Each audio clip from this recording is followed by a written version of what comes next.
Realme C55 phone, এই ফোনটাতে আপনার হাতে যদি থাকে তাহলে কিছুক্ষণ পর যদি লেখা ওঠে storage full, some storage not working এবং কি অ্যাপস নট ওয়ার্কিং।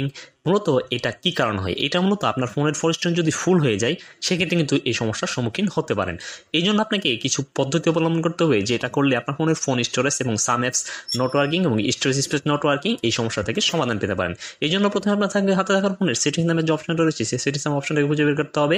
দেন সেই সেটিংসে ক্লিক করে দেবেন। সেটিংসে ক্লিক করার পর আপনি এখান থেকে অনেকগুলো অপশন চলে আসবেন।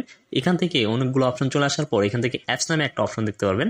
দেন আপনি সেই অ্যাপসে ক্লিক করে দিবেন। অ্যাপসে ক্লিক করার পর আপনার সামনে আরেকটা পেজ চলে আসবে। এখান থেকে দেখতে পারবেন অ্যাপ ম্যানেজমেন্ট নামে একটা অপশন রয়েছে এবং কি অ্যাপ ক্লোন নামে একটা অপশন রয়েছে। আপনি সেই অ্যাপ ম্যানেজমেন্টে ক্লিক করবেন। ক্লিক করার পর এইখান থেকে বিষয়টা মাথায় রাখবেন, আপনার যেটা অপ্রয়োজনীয় অ্যাপস অর্থাৎ আপনার কোনো প্রয়োজনই নেই সেই অ্যাপসটাকে কিন্তু প্রথমে আপনাকে ডিলিট করে দিতে হবে, অর্থাৎ একদম আনইনস্টল করে দিতে হবে। আর তারপর যেটা করতে হবে, এখান থেকে এই অ্যাপসগুলো ডিলিট করার পর আপনি এখান থেকে ব্যাক করবেন। ব্যাক করে এখান থেকে আপনাকে সরাসরি মাই ফাইলস নামে যে অপশনটা রয়েছে সেটাকে খুঁজে বের করতে হবে।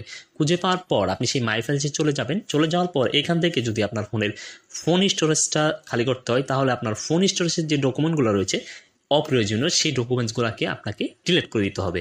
আর যদি আপনি এইচডি কার্ডেরটা ডিলিট করতে চান তাহলে আপনাকে এখানে এইচডি কার্ডের যে ফাইলটা রয়েছে সেগুলোকে ডিলিট করে দিতে হবে, অর্থাৎ অপ্রয়োজনীয়।